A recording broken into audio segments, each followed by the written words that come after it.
It was Christmas morning when my wife pointed a finger at me and told the deputy I was selling stolen auto parts. They took me away right then and there. The evidence was irrefutable. I had no defense. But as the judge handed down the sentence, I saw, through my own humiliation, the deep, shuddering sigh of relief my wife let out. I was in prison for 10 years. Back home, the town whispered behind my parents' backs. At the plant, my father was a pariah. One night, walking home from the late shift, the stress finally caught up to him. He had a heart attack and froze to death on a deserted street.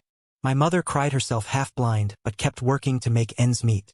But my wife, she turned around and gave the grocery money my mother had scrimped and saved to her old high school flame. To sneak out and meet him, she'd lock the front door and climb out her bedroom window. One night, a fire started. My mother died in the blaze, trying to save her. When I got out, I had no home to go to. My wife showed up with her lover at her side and asked for a divorce. The grief hit me like a freight train, and I collapsed. When I opened my eyes again, my mother was handing me a $20 bill, a warm smile on her face. "I know you've got a little crush, Jake. Go on. Take this and get something nice for Eliza." Seeing my mother again, alive and whole, I couldn't stop the tears from streaming down my face. "Look at you, happy as a clam," she chuckled. "But honestly, son, she's one of those city girls, educated and all, not like us farm folk. If you like her, be upfront about it, but don't make her feel pressured." I wiped my face and pushed the money back into my mother's hand. She looked at me, surprised. I tried to smile, but it felt more like a grimace. "Mom, Eliza's got someone she likes. I'm done thinking about it." With that, I turned and walked out of the house. Once I was past the gate, I spun around, drinking in the sight of our home. Not yet a pile of ashes. The home where my parents were still alive. I gasped for air. A crazy mix of sobs and laughter bubbling up inside me. "Hey Jake, you okay, man? You look like you've seen a ghost." My neighbor, Leo, clapped me on the shoulder. I scrubbed my face again and shook my head. "Here, this is Eliza Vance's notebook. You two are close, right? Can you give it to her?" Before I could refuse, he shoved the notebook into my hands. I stared at the name, Eliza Vance, written in neat, elegant cursive. My hand tightened into a fist, and I was about to hurl it into the ditch when a light, musical voice called out, laced with surprise. "Jake Miller? What are you doing here?" Eliza was soaked to the bone, looking like a drowned rat. A foul, swampy smell wafted off her. I wrinkled my nose, instinctively covering it. Her already pale face turned a shade paler. "What's that supposed to mean?" she snapped. Then, her tone shifted. "Oh, forget it. Just go get me some dry clothes." Seeing her like that, shivering and angry, it all came rushing back. My disastrous connection with her, our shared ruin, had started the day she fell in the creek. Was that today? When I didn't move, she grew agitated. "What are you just standing there for? If anyone sees me like this, my reputation will be ruined. Do you want that?" I let out a short, bitter laugh and turned back toward the yard. But I didn't go to get her clothes. I went straight to the front door, slid the deadbolt shut, and locked her out. Where she couldn't see me, my whole body started to shake. I squeezed my eyes shut, the memory of 10 years in a cell, of hopeless day after hopeless night, flooding my mind. She never once came to visit. She never once explained why she framed me. "Jake, for heaven's sake, Eliza's a young lady. If people see her like this, how is she supposed to live it down?" The sound of Eliza banging on the door had woken my mom. She came out, staring at me with a frustrated glare. "Jake Miller, why aren't you saying anything? Cat got your tongue." Hearing my mother's words, a look of surprise flashed across her face as she glanced at Eliza. I dropped my gaze to the ground, a mocking smile playing on my lips. I knew exactly what had startled her. Eliza Vance was pretty, with a soft, gentle voice. The day she and the other volunteers had arrived in town from the city, her good reputation had spread like wildfire. But the way she was speaking to me now was a world away from her usual sweet demeanor. Only I knew that this was the real Eliza, the Eliza I had married. And in that moment, I realized something chilling. I wasn't the only one who'd come back. In my last life, on this very day, I had saved the non-swimming Eliza from the creek. Her clothes were soaked thin, clinging to her body, leaving little to the imagination. I'd given her my jacket to wear. She'd wrinkled her nose at it, but she had no other choice.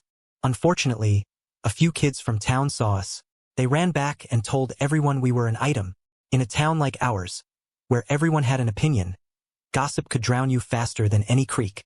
Not to mention the other female volunteers who were jealous of her and looked for any excuse to tear her down. Eliza hid in her room crying for days. I stood watch outside her door, terrified she might do something drastic. When she finally emerged, she was pale and gaunt, as if she'd survived a long illness. "Jake," she'd said, her voice barely a whisper. "I think I should marry you." I was stunned, my heart soaring with a joy so intense it felt unreal. But then reality crashed back in. Eliza didn't love me. She was in love with someone else. Another volunteer who'd come from the city with her, a guy named Caleb Reed. My face, already tanned from working in the sun, must have darkened.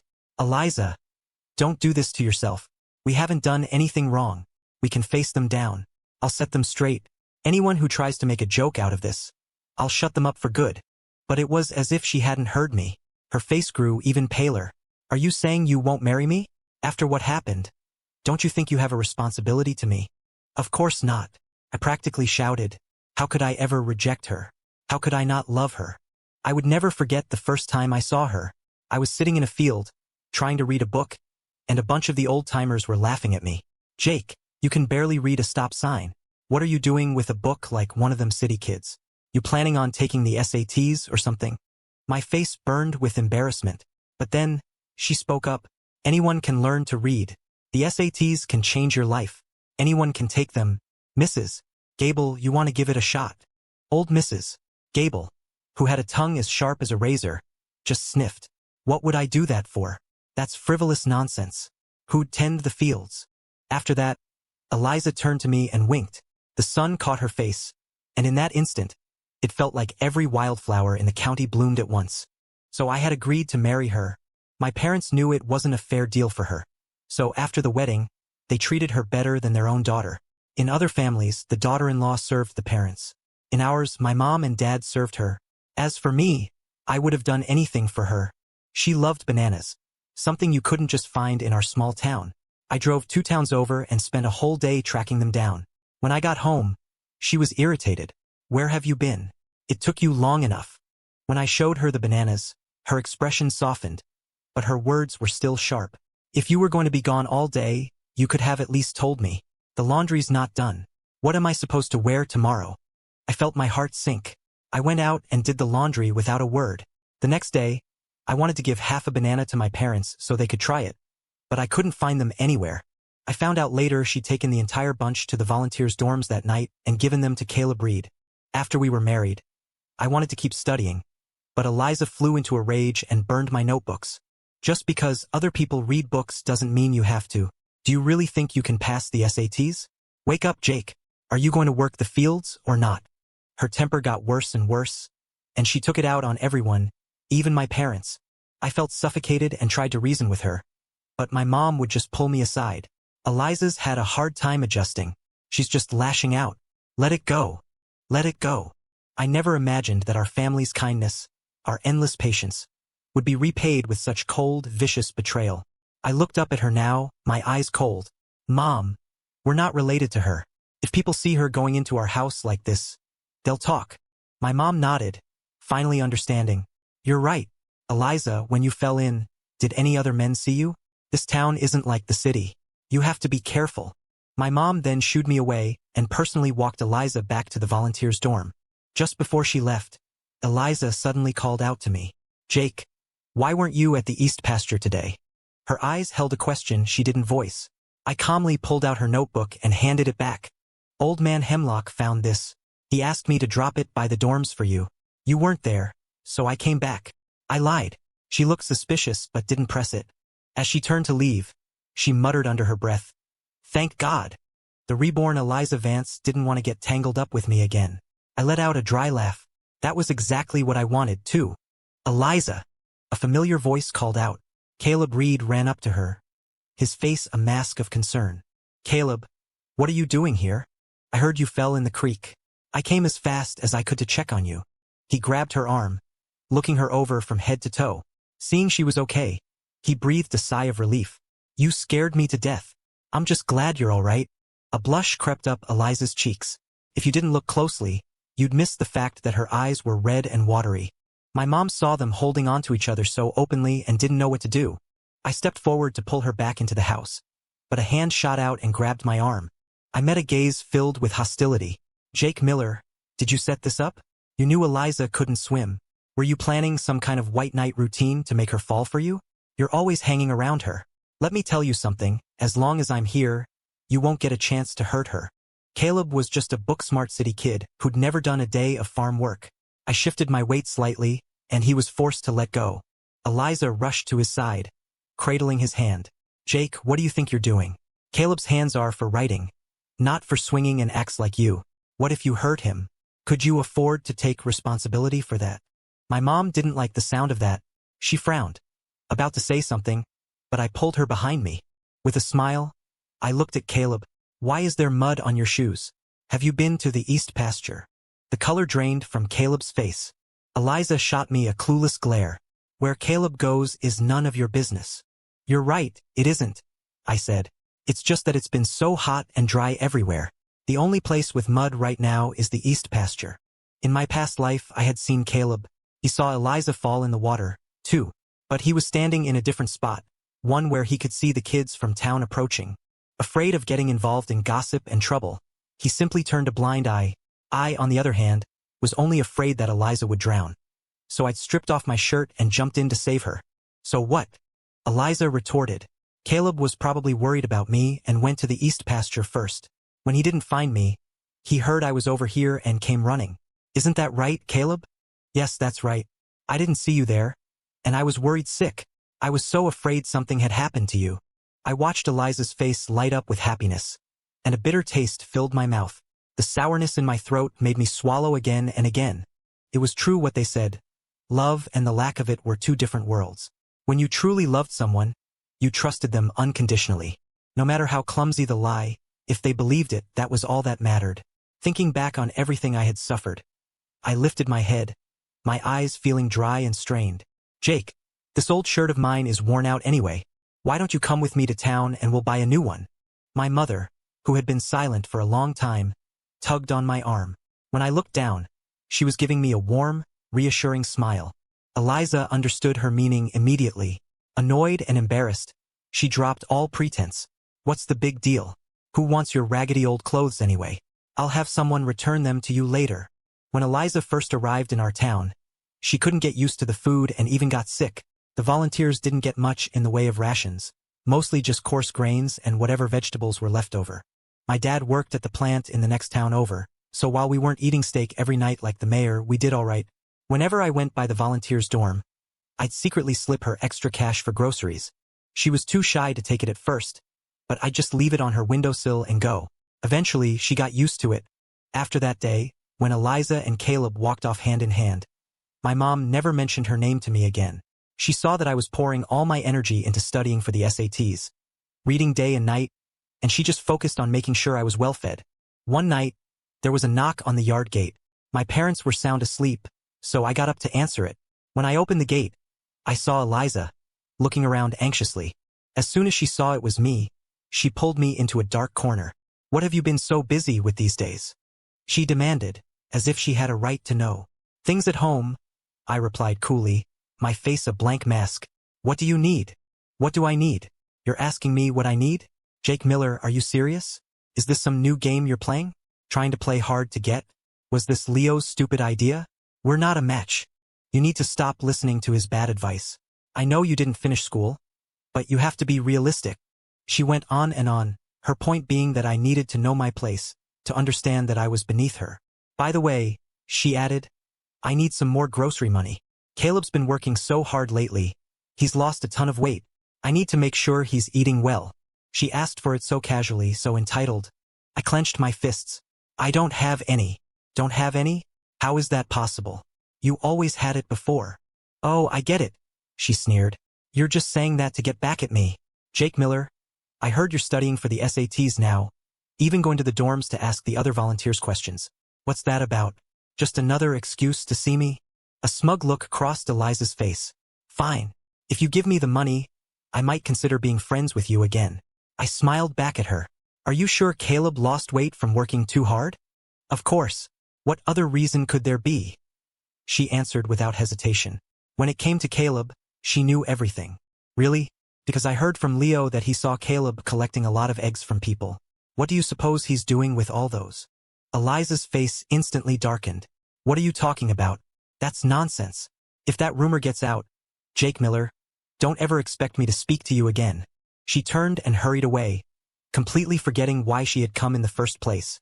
Under the moonlight, I watched her retreating figure and let out a cold smirk. In my last life, she and Caleb had destroyed my family. This time, there was no way I was letting either of them off the hook. She had just left when I heard a faint tapping on our back gate. I opened it, and a voice hissed impatiently from the side. What took you so long? Any later and we would have missed him. Leo Martinez grabbed my arm and we took off running. After a few turns, we hid in the deep shadow of a brick wall. Did you bring the thing I asked for? Yeah, I did. Had to practically beg to borrow it. So you better be careful with it and don't break it. Leo and I had been best friends since we were kids. In my last life, when I was at my lowest, a pariah to everyone else, he was the only one who believed I wasn't a criminal. But his voice alone wasn't enough, especially when the so-called ironclad evidence had already condemned me. We crouched outside the plant for hours, but Caleb never showed. That son of a bitch. He's a cautious one. Leo swore under his breath. I patted his shoulder. He's probably not coming tonight. Maybe next time. I figured Eliza must have intercepted him on his way out. After splitting up with Leo, I took a detour to the volunteers' dorms. Under the cover of darkness, I hopped the fence and made my way to the farthest building. All the other rooms were dark, but a faint candlelight flickered in this one. It was the old storeroom, usually filled with junk. In the very back, there was an old cot, which had become a convenient spot for secret lovers. I crept closer and could hear voices from inside. Eliza, I already promised you. Why are you still mad? Caleb, this isn't a small thing. I can overlook other stuff, but you have to stop doing this. I'm just trying to make our lives a little better. What's so wrong with that? Caleb's voice was sharp with frustration. Seeing this, Eliza softened her tone. Caleb, listen to me. The SATs are just around the corner. Even if I can wait, the baby can't. Do you really want to be stuck in this backwoods town for the rest of your life? The baby? I sucked in a sharp breath. The room went silent. I crouched down, not daring to move, and carefully pushed the window open a crack. I could see Caleb running a hand through his hair in frustration. I'm telling you, you should just listen to me. Swallow your pride and marry Jake Miller. He's simple and easy to fool. After you marry him, you sleep with him once. As soon as I pass my exams and get my ticket back to the city, I'll come and get you. No, I won't marry him. I don't want to go through that again. Eliza stopped short, realizing her slip.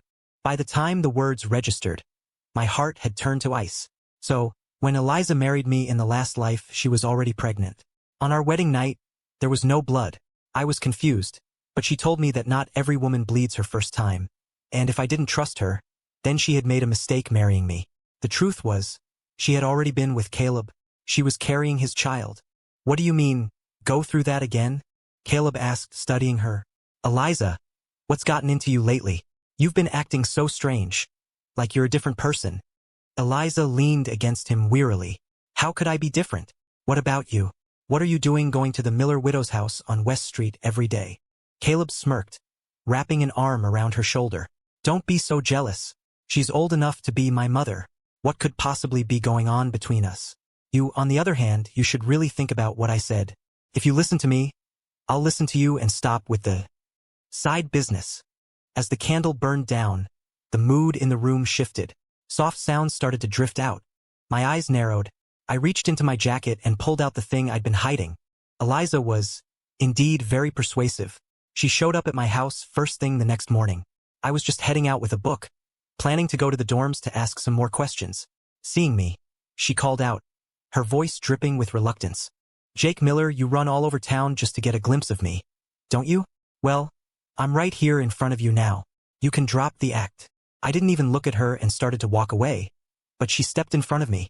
All right, fine. It's my birthday today. You've been pretty good to me since I got here, so you should come to my place tonight to celebrate. I pulled my sleeve out of her grasp. Busy at home. Can't make it. Eliza's face soured, and she looked at me with suspicion. What's wrong with you lately? You're like a completely different person. I paused, my clenched fist slowly relaxing. I just think you were right before. We're not a good match. Since that's the case, it's better not to get more involved. She remembered her own words, of course. Right now they felt like a slap in the face. Her expression was ugly. You weren't so obedient before. Why start listening now? Well, since you're being so reasonable, I'll take back what I said. We can still be friends. She tilted her head up, a look of smug pride on her face. Jake Miller, I've suddenly realized you're a decent, honest guy. I could consider marrying you. She said it with such arrogance, as if she were bestowing a great honor upon me. A cold smile touched my lips. I'm not looking to get married right now. You should find someone else. With that, I turned and walked away, not bothering to look at the shattered expression on her face. I knew she wouldn't give up. Where else was she going to find a fool as big as the one I'd been in my last life? Sure enough, a few days later, Mayor Thompson's daughter was getting married, and all the men in town went to the reception to celebrate, myself included. After a few glasses of whiskey, a burning heat spread through my body. As luck would have it, Caleb appeared before me, holding 2 glasses. Jake, we had a bit of a misunderstanding before. It was my fault for misjudging you. I know you're not one to hold a grudge, but I want to do the right thing. Here, this drink is on me. A fox offering a chicken a New Year's greeting. What good could come of it? I glanced down at the glass in his hand, then back at his face. What's the matter, Jake?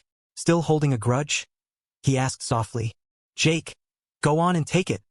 The mayor chimed in, playing peacemaker. Look how big-hearted Caleb is. It wouldn't look right for you to keep this up. He took the glass from Caleb and pressed it into my hand. I watched Caleb struggle to suppress a smile, then lowered my eyes. Suddenly, I stood up and placed both his glass and mine on the table. I walked over and clasped his hand firmly. He was taken by surprise, his eyes wide with shock. I was out of line before, too. I should be the one apologizing to you. Caleb stood frozen, his eyes darting to the 2 glasses on the table. He gave my hand a quick, limp shake, then hurried back to the table and picked up the drinks again. Words are cheap. A drink says it all. I smiled, took the glass, and downed it in one gulp. Seeing my empty glass, he grinned even wider and tipped his own back, draining it completely. As he finished, a smirk played on my lips. The doctored drink had found its rightful owner after all. The mayor was marrying off his daughter, so the party was loud and went on all night. I had just come out of the outhouse when I bumped into the mayor's oldest son, Billy Ray Thompson. He was soaking wet for some reason. Billy Ray was my age, but when he was 7, a high fever had damaged his brain. The doctor in the next town said his mind would forever be that of a 7-year-old. I took off my jacket and put it on his shoulders, patting him gently. Don't wander off. Your dad will be looking for you. He just giggled foolishly and shuffled off in the opposite direction.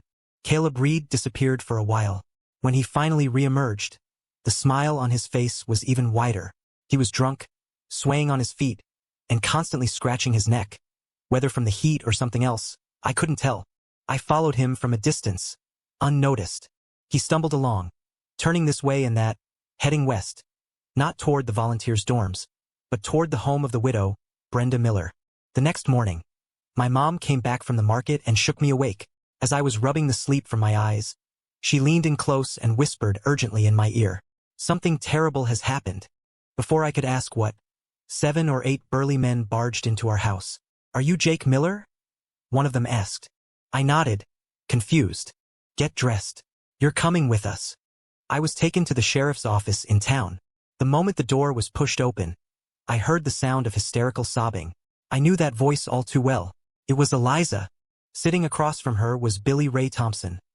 His face swollen from being hit, he was huddled in his father's arms, looking terrified, while the mayor held him with a pained expression.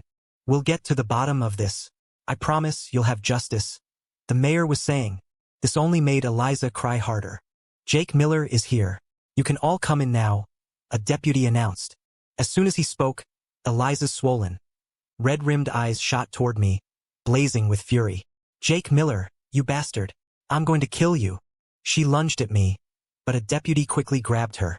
Ma'am, you need to calm down. Another deputy turned to me. Jake Miller yesterday, at 1 o'clock in the morning. Where were you? Were you at Mayor Thompson's house? Eliza gasped for breath. Her eyes shot with blood. What's there to ask? It's the truth. He's been harassing me for so long. You think I wouldn't recognize him? I never thought he'd do something so vile. When I fought back, he choked me until I passed out. I don't know what happened after that. She continued, her voice rising with hysteria. And him, not only did he run away, but he tried to frame someone else. I can't live with this. How am I supposed to face anyone in this town? My parents will be so ashamed. They'll want me dead. I might as well go find a hole and bury myself now and save everyone the trouble. She sobbed uncontrollably, as if she'd suffered the world's greatest injustice. The incident had happened at the mayor's house, and news had spread through town like wildfire. The hallway was crowded with onlookers, all whispering and pointing fingers at me. Seeing that I wasn't saying anything, some of them grew even angrier. Look at him, acting all innocent. I can't believe he'd do something so disgusting. The girl wasn't interested, so he resorted to this? Who'd ever let their daughter marry him now? Exactly. I always saw him hanging around the volunteers' dorm. Caleb Reed warned him to stay away, but he wouldn't listen. He must have been planning this all along. It's terrifying. What kind of parents raise a monster like that? Thank God our family isn't close with the Millers. I'm not letting my son hang around him anymore. Who knows what bad habits he'd pick up? A deputy waved his hand, telling the crowd to wait outside. Jake Miller, you haven't answered my question. Eliza wiped her eyes angrily. He's got a guilty conscience, why would he answer? He's ruined my life. I let out a short, sharp laugh. The room fell silent. The deputy who'd brought me in looked like he was about to explode. But before he could speak, I cut him off. At 1 o'clock in the morning, I was not at Mayor Thompson's house. Impossible. He's lying. Eliza glared at me, her voice venomous, insisting that I was the one who had attacked her. I spoke calmly. Why is it impossible? At that time, I was with Leo Martinez. If you don't believe me, you can call him in and ask. Just as a deputy was about to send for Leo, Eliza lunged at me and slapped me hard across the face. Her sharp nails scraped my skin, sending a stinging pain through my cheek. Jake Miller, you don't have the guts to admit what you did. You took advantage of me when I was drunk, and now you're denying it? Have you even thought about how I'm supposed to go on? And you want to call Leo? Everyone knows he's your little lapdog. He'd say whatever you told him to. I almost laughed at the absurdity. If you don't want to call Leo, then call Rick Carter or Mike Chun. Jake Miller, what is your problem? Eliza screamed, cutting me off. Isn't it humiliating enough for me? Do you have to drag everyone in town into this disgusting mess? Why are you so flustered? I haven't even finished, I said, a mocking smile on my face. I'm naming those guys because we were all together last night. We were at Mike Chen's house. His neighbors saw us. Deputy, if you don't believe me, you can go ask them. Impossible. Eliza stood frozen, her voice a shocked whisper. The deputy looked from her to me, my confidence clearly giving him pause. Go on. Get them all in here. Seeing my calm demeanor, Eliza grew even more agitated. By the time the deputy confirmed that I was, in fact, at Mike Chen's house at that time, her world completely fell apart. She stood there like a statue. Then who was it? The answer was painfully obvious. Mayor Thompson's lips were pressed into a thin, grim line. He turned on his son. You little animal. You don't know anything, but you learn this. He slapped Billy Ray across the face. With so many people watching, he had to. Eliza's face was ashen. She stared in horror at Billy Ray, who was cowering and drooling. One of the men in the room spoke up. Mayor, we all know Billy Ray has the mind of a 7-year-old. Someone must have taught him to do something like that. This whole thing seems fishy. We should investigate. No, Eliza snapped, as if waking from a nightmare. I watched her face grow paler by the second and deliberately frowned. Eliza, you were ready to die over this. Now that we finally have a lead, you don't want to investigate. All eyes turned to her. She twisted the hem of her shirt, her knuckles turning white. I'm dropping the charges. With that, she turned and ran out of the office, sobbing. The room erupted in murmurs. She was the one who wanted him caught, and now she was the one letting him go. But then again, after such a scandal, it was understandable that a young woman wouldn't want to drag it out any further. The mayor cleared his throat. Deputies, don't you worry. This won't just be swept under the rug. Since we know it was Billy Ray, I will give Eliza an explanation. I will give the volunteers an explanation. The others didn't know, but I did. Eliza was terrified that if they kept digging, they'd find out about the spiked drink. She was even more terrified they'd trace it all back to Caleb Reed. I looked at Billy Ray, who was still wearing my thin jacket, and my expression hardened. A few days later, word got around town that Billy Ray Thompson was getting married. The bride was Eliza Vance. Even in this new life, Eliza Vance still didn't get to marry Caleb Reed. Eliza and Billy Ray's wedding was a rushed, hasty affair. Plenty of people whispered behind their hands that Eliza must have gotten pregnant that night. No one knew if it was true, but I did. Eliza was desperate. A woman as proud and arrogant as her would never have agreed to marry Billy Ray otherwise. Even choosing me in the last life had been an act of desperation. The mayor felt guilty for forcing her into the marriage and gave her anything she wanted. His wife, however, was not so generous. The mayor was a widower who had remarried, and Billy Ray's stepmother had never liked the boy. She saw him as a clumsy, embarrassing burden, now that he had brought such shame on the family that her own daughter was being mocked in her husband's home. She treated Eliza with nothing but contempt. Tired of the tension at home, Eliza started taking long walks. One morning, she ran into me on my way to work the fields. The moment she saw me, all her pent-up anger and resentment came pouring out. "Jake Miller, why were you at Mike Chen's house that night?" Her question was so ridiculous I had to laugh. Where else was I supposed to be? She bit her lip, unable to answer, and stormed off. That night, I once again scaled the fence at the volunteers' dorm. As I neared the old storeroom, I heard Caleb's angry voice. It was a powerful sedative, the kind they use on livestock. How could it not work? I even made him chug another glass before he went in, just to be sure. How did he end up with the wrong person? Eliza was sobbing softly, crying in his arms. "It's all your fault. Now I have to spend every day with that idiot. It was your stupid plan, and when it all went wrong, where were you? Where did you go?" Caleb had no answer. He just tried to placate her. "Eliza, just be patient a little longer. I promise I'll get you out of here. The mayor has a lot of valuables in that house. You should snoop around and see what you can find." From where I stood, I could see Caleb's profile. He had the look of a weasel, sweet-talking Eliza until she was actually smiling through her tears. I watched them, a bitter taste in my mouth. She rejected the one who had been truly good to her. Yet she treated the one who manipulated and deceived her like a precious treasure. Before the month was out, I was at home studying when chaos erupted at the mayor's house.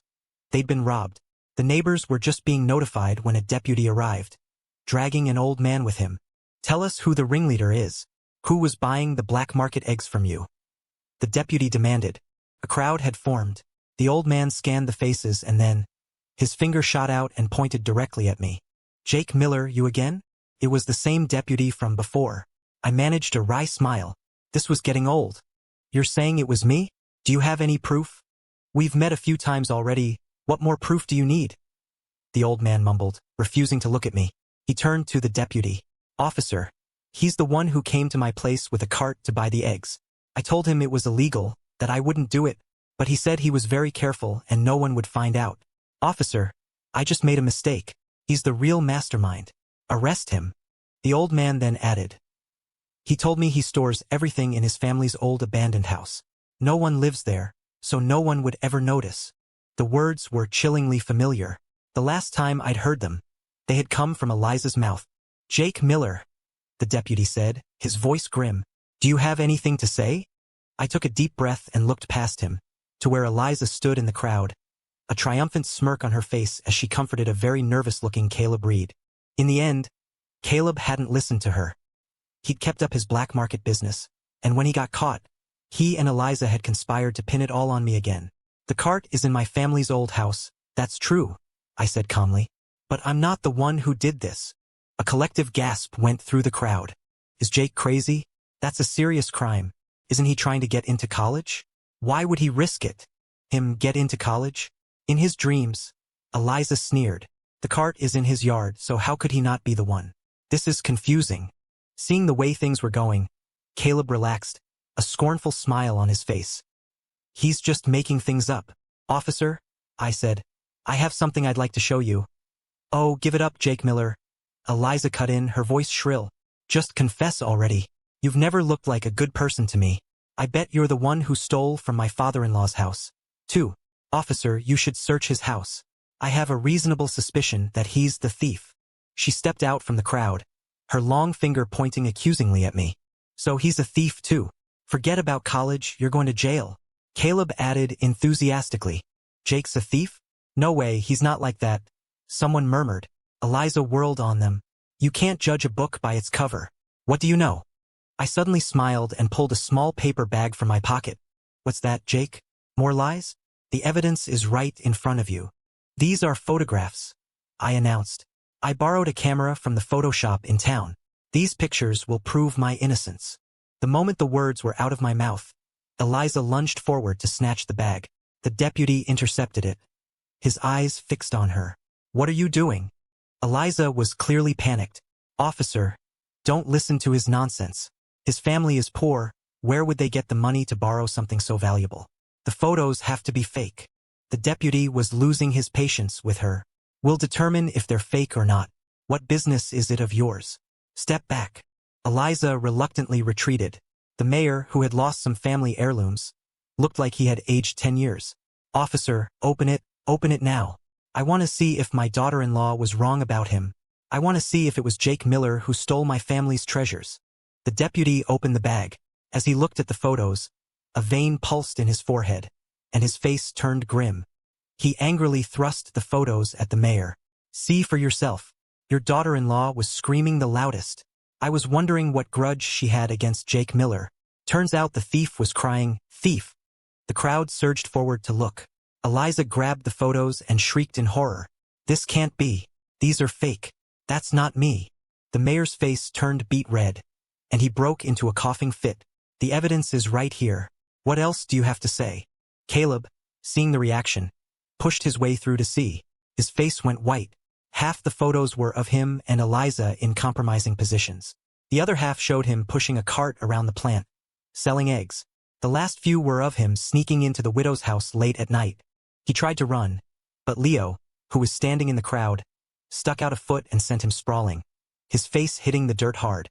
Followed you for days to get these? Leo said, dusting off his hands. You want to frame my friend?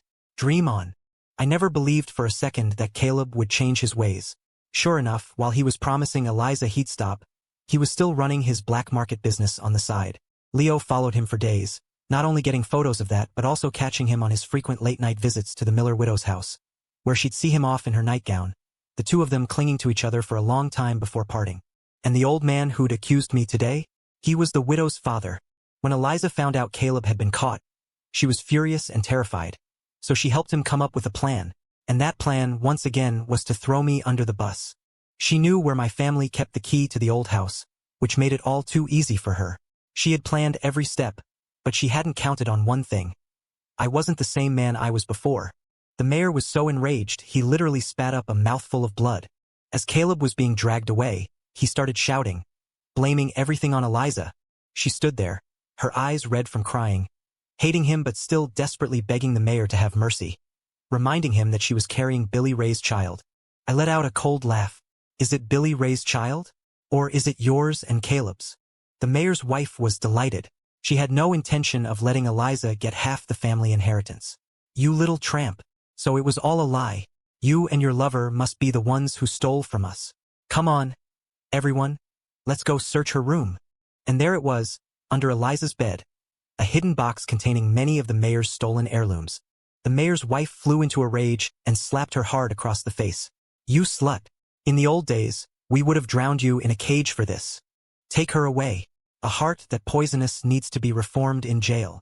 Amid the chaos, Eliza's clothes were torn, her hair a mess. She looked through the crowd and her eyes, filled with a desperate hope, found mine. Jake, help me. I'm your wife, Jake. You have to save me. Is she crazy? When was she ever Jake Miller's wife? Yeah, 1 minute she's framing him. The next she wants him to save her. What a piece of work. Someone should shut her up before she tries to seduce another man. I gave her one last, detached glance, then turned and walked away. After that day, I never asked about Eliza Vance again. Leo would sometimes drop by and give me an update. Those two, he'd say with a shake of his head. I doubt they'll ever make it back to the city now. I shut out the world and focused completely on studying for the SATs. Inspired by me, Leo buckled down and started hitting the books. 2. The next summer, the mailman came down our road, shouting both our names. He handed us 2 envelopes, both thick with acceptance letters to state universities. My mom's face lit up with a joy so pure it seemed to glow, and at the plant, my dad finally walked with his head held high.